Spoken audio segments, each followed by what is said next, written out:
దేవుని వాగ్దానం. ఈ ఉదయకాల సమయంలో ఈ దినం వాగ్దానం ఈ చక్కటి కార్యక్రమానికి ప్రేమతో ఆహ్వానిస్తూ బాగున్నారా? ఈరోజు సోమవారం, మరి ఈరోజు 10, 11, 12, 13 4 రోజులు కాకినాడ మెక్లెరన్ హై స్కూల్ గ్రౌండ్స్ ఉజ్జీవ సభలు ప్రతిరోజు సాయంత్రం 5:30కి. కాబట్టి మీ కుటుంబాలుగా కాకినాడ చుట్టుపక్కల ప్రజలు కదిలిరండి. దేవుని బిడ్డలారా, ఎలాంటి కండిషన్లు ఉన్నా దేవుడు మీకోసం ఆయన ప్రాణం ఇచ్చాడు, రక్తం కార్చాడు. ఆయన శిలువ మరణం పునరుద్ధానం ద్వారా రక్షణ, విజయం, విడుదల మీకుంది. ఏ విషయంలో కృంగిపోతున్నారు, బాధపడుతున్నారు? మన జీవితాన్ని మనం ఎప్పుడు స్వాధీనం చేసుకోవద్దు. మీరు నేర్చుకోండి. మనం ఎప్పుడు మన గురించి ఆలోచించవద్దు. దేవుడు మన గురించి ఆలోచిస్తాడు. మనకి ఏది ప్రొవైడ్ చేయాలో ఆయనకు తెలుసు, ఏది ఇప్పుడు ఇవ్వాలో ఆయనకు తెలుసు కదండి. నువ్వు అడిగితేనే ఈ భూమి మీదకి వచ్చావా? దేవా నన్ను భూమి మీద పంపంటే వచ్చావా? ఒక ప్లాన్తో పంపించాడు, ఒక పర్పస్. నువ్వు ఆయన పర్పస్కి లోబడు, దేవుడు నీ జీవితాన్ని కడతాడు. అందుకే ఈరోజు దేవుడు మనందరితో మాట్లాడుతున్నాడు. ఒక పర్పస్తో వచ్చారు మీరు. పంపినకు తెలియదా నీ గురించి ఏం చేయాలో? మనమే లైఫ్, మనమే జీవితం, మనమే అన్నట్టు ఎత్తుకుంటే బ్రతుకు వెతుకులాటే అవుతుంది. ఆయన సన్నిధిలో వెతకాలట. ఒక మాట చదువుతున్నాను. ఎస్తేరు గ్రంథం 9వ అధ్యాయం 22వ వచనం. విందు చేసుకొని సంతోషంగా ఉండి ఒకరికొకరు బహుమానములను దరిద్రుల కానుకలను పంపు దినములన్నీ వారికి స్థిరపరచును. విందు చేసుకునే దినాలు, సంతోషించే దినాలు యూదులకు వచ్చాయట, ఇశ్రాయేల్ ప్రజలకి, దేవుని పిల్లలకి. ఎందుకు వచ్చాయి?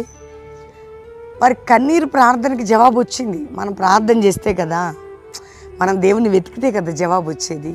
మనం అన్నీ వెతుక్కోవటమేనా? ఏ బిజినెస్ చేస్తే డబ్బులు వస్తాయి, ఏ దేశానికి పోతే బయటకు వస్తాం, ఎటు పోతే సంతోషం వస్తుంది, ఎక్కడికి పోతే కాస్త కంఫర్టు, రెస్టారెంట్కి పోదామా, లేకపోతే బయట షాప్కి పోదామా, ఇవే గోలలు. ఎస్తేరు గ్రంథంలో వాళ్ళు ఉపవాసం ఉండి ప్రార్థన చేస్తే దేవుడు వారికి సంతోషకరమైన దినాలు, విందు చేసే దినాలు ఇచ్చాడట. మరి మనం 50 రోజులు చేసాం, ఇంకా చేస్తున్నాం. సంతోష దినములు ఇవ్వడా దేవుడు నీకు? సంతోషించి విందు చేసుకునే, విందులో పాల్గొనే దినాలు వస్తున్నాయి నీకు. ఎందుకు కొంచెం తొందరపడతారు చెప్పండి? దేవుని దగ్గర వెయిట్ చేయండి, అదే నీకు వస్తుంది. వాళ్ళకి వచ్చింది, వాళ్ళు వెయిట్ చేశారు, ప్రార్థన చేసి ఉపవాసం ఉండి దేవుడు ఏం చేస్తాడని దేవుని చేతిలో పోయారు, కానీ మనుషుల చేతిలోకి రాలే. నువ్వు నేను కూడా మనుషుల చేతిలోకి పోయి ఈ దేవుడు ఏమైనా వీళ్ళు చేస్తారా, వాళ్ళు చేస్తారా, అదైతే పైకి వస్తామా? వెతకండి, యేసయ్యను వెతకండి, ప్రార్థనలు ఇంకా వెతకండి, తప్పక మీకు దొరుకుతుంది. సంతోషించి విందు చేసే దినములు నీకు అనుగ్రహించి ఉన్నాను. ఆమేన్. కాబట్టి వాగ్దానాన్ని ఎత్తిపట్టి ప్రార్థన చేసుకోండి. ఖచ్చితంగా అది నీ పట్ల నెరవేరుస్తుంది. ప్రార్థన చేసుకుందాం. తండ్రి, రక్షణ లేని వారికి రక్షణ, రోగులకు స్వస్థత. అవునయ్యా, మా దుఃఖం మాని సంతోషించి విందు చేసే దినాలు, ఆత్మీయ విందు, ఆరోగ్య విందు, ఆశీర్వాద విందులో పాలు పొందే కృప మా అందరికీ మీరు దయచేసి అన్ని కోణాల్లో మీ ఆశీర్వాదం మాపై ఉంచండి. ఎక్కడ మేము ఏ పొరపాట్లు, బలహీనతలో పడకుండా ఇంకా మా ప్రార్థనలు, ఆత్మీయతలో నీ మనసు, నీ స్వభావం, నీ కృప మాపై ఉంచి ఆనందించి సంతోషించి గంతులు వేసే భాగ్యం ప్రతి ఒక్కరికి. కోర్టు కేసు నుండి విడుదల, అప్పుల బాధ, ఆర్థిక బాధ, ఉద్యోగుల మీద దరిద్రత, శాపము, నిందలు, గాయాలు, అవమానాలు అన్నిటి నుంచి విడిపించి కోర్టు కేసులని, రకరకాల సమస్యలని, ఏ దేశంలో ఉన్న ప్రమోషన్స్, వాళ్ళ వీసాలు, జాబ్ సెటిల్మెంట్స్, విడిపోయిన కుటుంబాలు కట్టబడ్డవి, ఇవన్నీ జరగాలి. సంతోషించే దినాలు రావాలా. సంఘాలు, సేవకులు, ఉజ్జీవం, అభిషేకం, పరిశుద్ధాత్మ కుమ్మరింపు, ఆత్మ నడిపింపుతో లేవాలి. అట్టి విధంగా అందరి నుంచి మా అందరికి తోడేయండి. మ్యారేజ్ డే, బర్త్డే బిడ్డలు బ్లెస్ చేస్తూ కల్వరి మినిస్ట్రీకి సంతోషించి విందు చేసే దినములు నాయన కుమ్మరింపబడునుగా కానీ యేసు నామములో అడుగుచున్నాం తండ్రి, ఆమేన్.